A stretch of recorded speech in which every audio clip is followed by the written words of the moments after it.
Hello, Professor, and hello, everyone. My name is Arti Shinde, and my topic for today's presentation is effective leadership in change management. And the article that I've selected for today's presentation is by Tim Lauder, which does a comparative study between transformation leadership and servant leadership in change management situation. So, a leader is someone who does not strive for consensus, but who creates that consensus through his directions, through his actions, and through his day-to-day decision makings that inspire his followers. Now, the topic for today's discussion will be done in this manner. So, we'll be talking about leaders and change management, importance of effective management, transformation leadership, servant leadership, similarities and differences between each of them, and finally the conclusion. Now, before we start, those leaders and change management. So, as per an article, it says that there are three C's that are very crucial that a leader should engage in change leadership. That is, communicate with his followers all the directions and create the trust and transparency among them. Collaborate with your followers, involve your followers to create that shared vision, and finally commit to that direction and work together in order to achieve that final result. Now, why is it important to have that effective management during the change process? It's important to be proactive. We should manage the change instead the other way around.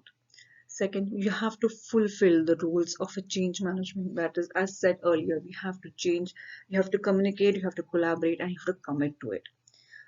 Third, it's important to have that change which is efficient and sustainable. There are no quick fixes which will have great results. These quick fixes will be good in present, but in the long term they will have disastrous effect. And finally, it's important that any decision that we take during this process has to take into consideration the effect it will have on the rights of all the stakeholders, internal or external.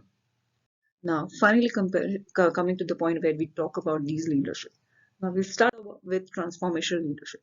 Transformation leadership is directed towards organization development, which is caused by improving the innovation and creativity of the followers. The author has tried to explain this leadership by talking about these four characteristics.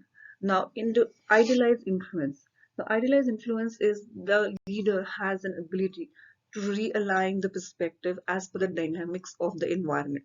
Now, this is a tremendous strength, and this is what this creates a perception among the outsiders that he is or she is a very strong leader and creates followers for themselves.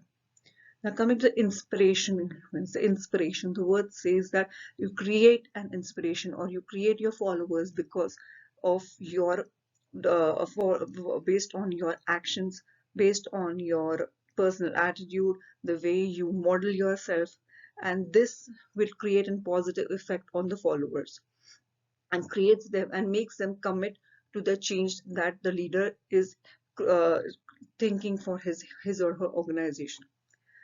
Now, the next one is intellectual influence. Now, to achieve the intellectual stimulation, the transformers leader encourage their followers to be innovative, to be creative, and they take the risk of letting go of the previous system, the current system, whatever is in the action, they disregard it in order to create a successful change. The final one is the individualized influence.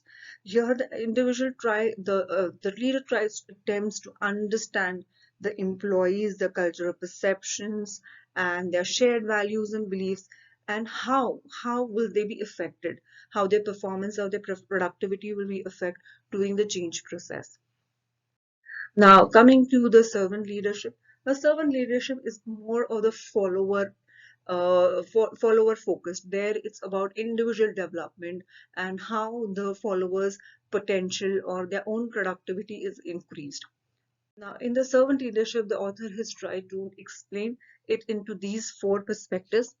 Now, talking about the individual perspective, uh, he talks about the need to understand. It's important for the leader to understand the needs of their employees, hear to them, be not judgmental, and understand what they are going through. And also, the one of the important characters of the servant leader is that they are great followers as well as leaders, and because they are able to manage these two roles very nicely, they create that trust into their followers and have very strong following. The next one is cultural perspective. Now, in the cultural perspective term, they give opportunity to their followers to learn, to grow. They model that kind of the behavior that encourages people and creates affirmation about the future. And the servant leader doesn't really believe in showing rules or showing processes, but actually models or their actions create that kind of an effect that the followers are uh, believe in them, that creates that trust in them. The next one is decision making perspective. Now, the leader of a certain type of leadership, decisions are based on focusing of the followers, how they can create greatness, how they can personalize growth for each of their followers. They don't take into consideration their own growth or own development. They sacrifice it for the sake of the followers. And finally, the organizational change. Now, during this process, the leader what is does that he envisions the future. He takes initiative in that direction, clarifies the goals, and creates that shared vision by the first 3 points that were discussed. And because of that, he releases power so that each follower has some authority and has power to perform his or her own task, and that way he promotes each of them. Now, finally, coming to the similarities of the both the now, when you talk about similarities, if you see that both of them talks about leader taking the initiative, trying to model themselves through their action to their decision making.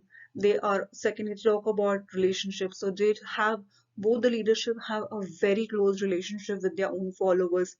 They have open and accountable they are open and accountable to your followers. They maintain personal integrity, trust. They always try to create that shared vision with them.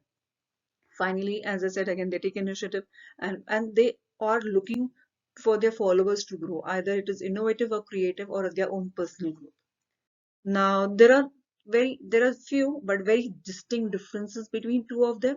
Now, when we talk about transformation, it is more of an innovative and creative growth that they want in their followers, because this growth will actually will create a organization development. These and finally the transformation, the risk takers. They will take the risk because if they see that this risk will result into organization growth, whereas in the servant are more follower focused, so they are focused on the personal growth, individual development of their followers, and they do take initiative, but their initiatives are very planned and are in strategic in nature. Now, coming finally to the conclusion of it, the servant leader is also called as a spiritual generative culture because they are so follower centric. So they are well managed in a situation where the culture is is resistant toward the external changes.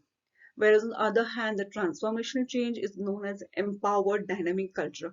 Here it is when there are a lot of uncertainties and you need a leader who is ready to take risk for the unknown changes or the factors that they're going to take, but also take into consideration the followers.